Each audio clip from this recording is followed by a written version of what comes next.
This is Ian Cameron for Sportsbook Review, and I am ready to take a look at your MLB overnight lines for Thursday, June the 30th, an abbreviated card, so it'll be an abbreviated video as well. But we're going to take a look at a couple of the games on the short Thursday baseball slate. Let's start with St. Louis taking on Kansas City. Good battle here between these two teams expected. Chris Young taking the mound for the Kansas City Royals, Mike Leake for the St. Louis Cardinals, and two pitchers that have really had a tough time of it, especially Chris Young. I mean, 7.11 ERA in his last three starts, 10 runs on 15 hits allowed in 12.2 innings. Just dismal numbers. 4 home runs allowed as well in 12 innings. When Chris Young is good and at his best, he's keeping the ball in the park, but right now he's not, and that's a big problem for him. His road numbers have been absolutely atrocious, really. 9.70 ERA, 23 runs allowed, 32 hits allowed, and 21.1 road innings pitched this season. So he might struggle here against the St. Louis Cardinals, and it is worth noting last year in St. Louis when he pitched here, it was a bit of a rough go for Chris Young. 4 runs on 5 hits and 3 innings allowed to the Cardinals. So I don't trust him to have a good outing here. But Mike Leake, on the other hand, he's been a little bit mediocre in his last few starts. Last 4 starts, he's given up 6 runs, 3 runs twice to Texas and Pittsburgh, and then last time in Seattle, a real rough go for him. 5 runs allowed on 9 hits and 3.1 innings of work. A very short stint for Mike Leake in his last start here with St. Louis. A 4.26 home ERA for him. 7 home runs allowed as well by Mike Leake here at home. And you look at his track record against Kansas City. First time facing the Kansas City Royals this will be. But definitely it's a concern here that Mike Leake has definitely had some troubles with the home run ball, especially at home. And again, in his last 4 starts, he's been average, I guess you could say at best, and he hasn't pitched deep. He's gone just 7 innings once in his last 5 starts. That's a problem because the St. Louis bullpen has been a major problem for the Cardinals as of late, giving up runs in the latter stages. So the total of this game sitting at 9 right now across the board. I'd look to play that game up and over the total. Think we'll get some runs there between the Royals and Cardinals on Thursday night, June 30th. Baltimore and Seattle on Thursday. I lean a little bit to Seattle here. It's not a strong play yet for me. I'll do some more looking into it, but right now Chris Tillman is showing signs of this remarkable season that he's had starting to come unglued a bit. It's been a little bit of a rough bump in the road lately for Tillman. You look at his last couple of starts now that he's had for the Baltimore Orioles, and they just haven't been as crisp and as sharp as he was early in the season.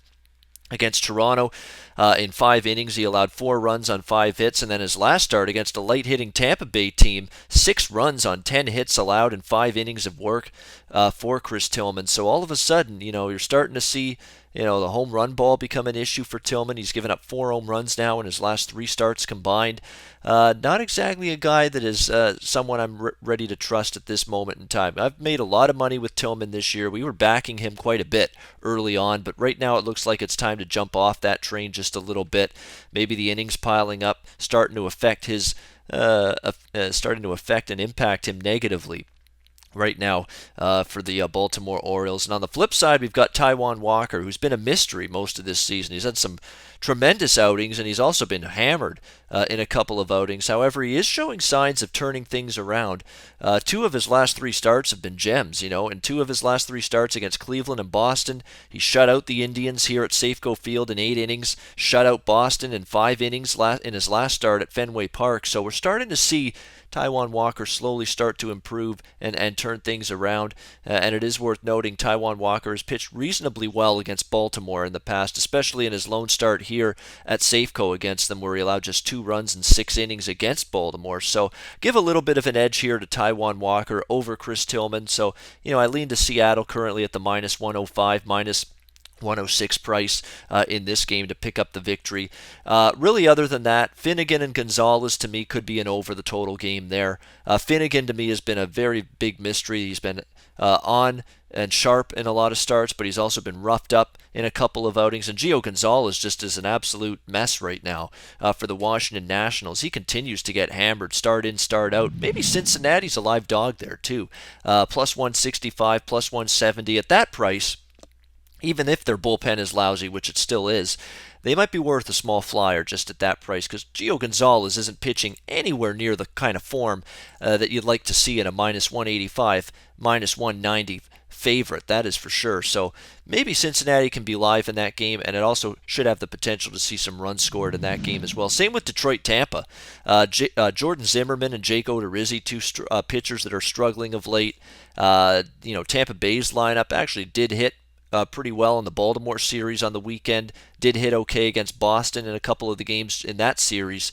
It's their pitching that's let them down, and Jake Odorizzi is another example of that disappointing, underachieving Rays starting rotation. Archer hasn't delivered. Odorizzi hasn't delivered. Drew Smiley hasn't delivered.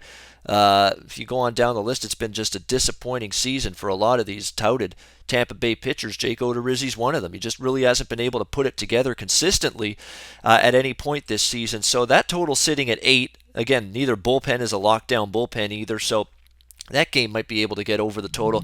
Cleveland, Toronto, Carrasco against Dickey. I'm not fading Cleveland right now, and Carrasco, to me, a pitcher that's certainly got one of the very promising arms in this Indians rotation, has done a relatively good job this season. Dickey, on the other hand, he's had a good season too. I'm not in any rush to fade him, but if I had to in this game, I'll take Cleveland's overall form right now, and I'll certainly take Cleveland's bullpen over Toronto's right now. In fact, if you like the second half betting lines, maybe Cleveland's worth a look, just based on the bullpen edge that they might have alone in a second half betting line in this game as they take on the Blue Jays. Cleveland in the second half might be worth a look there.